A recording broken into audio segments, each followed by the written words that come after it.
बैठल बगिया में सुगनवा तनी उड़ाई दाना नदी, तनी उड़ाई दाना नदी हो, तनी उड़ाई दाना नदी। बैठल बगिया में सुगनवा तनी उड़ाई दाना नदी। सोने की थाली में जेवना बनायो, सोने की थाली में जेवना बनायो। तनी जवाई दाना नदी हो, तनी जवाई दाना नदी। तन से रूठल बाई वाला मुआ तनी मनाई दाना नदी, हमसे रूठल बाई वाला मुआ तनी मनाई दाना नदी। बैठल बगिया में सुगनवा तनी उड़ाई दाना नदी, तनी उड़ाई दाना नदी हो, तनी उड़ाई दाना नदी। बैठल बगिया में सुगनवा तनी उड़ाई दाना नदी।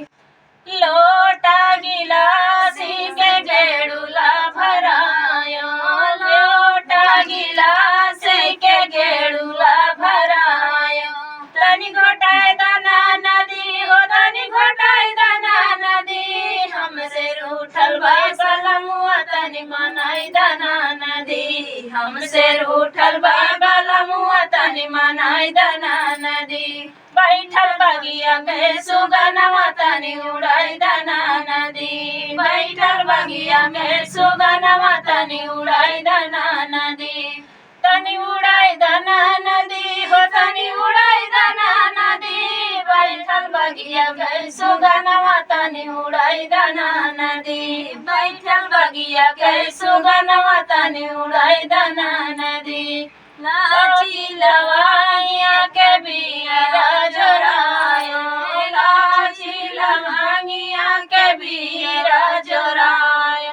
तनी कुचाई दाना नदी हो, तनी कुचाई दाना नदी।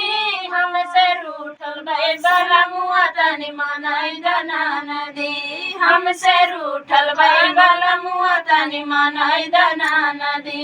बैठल बगिया में सुगनवा तनी उड़ाई दाना नदी, तनी उड़ाई दाना नदी हो, तनी उड़ाई दाना नदी। बैठल बगिया में सुगनवा तनी उड़ाई दाना नदी, बैठल बगिया में सुगनवा तनी उड़ाई दाना नदी। फूल चुनी चुनी से जल गायो, फूल चुनी चुनी से जल गायो।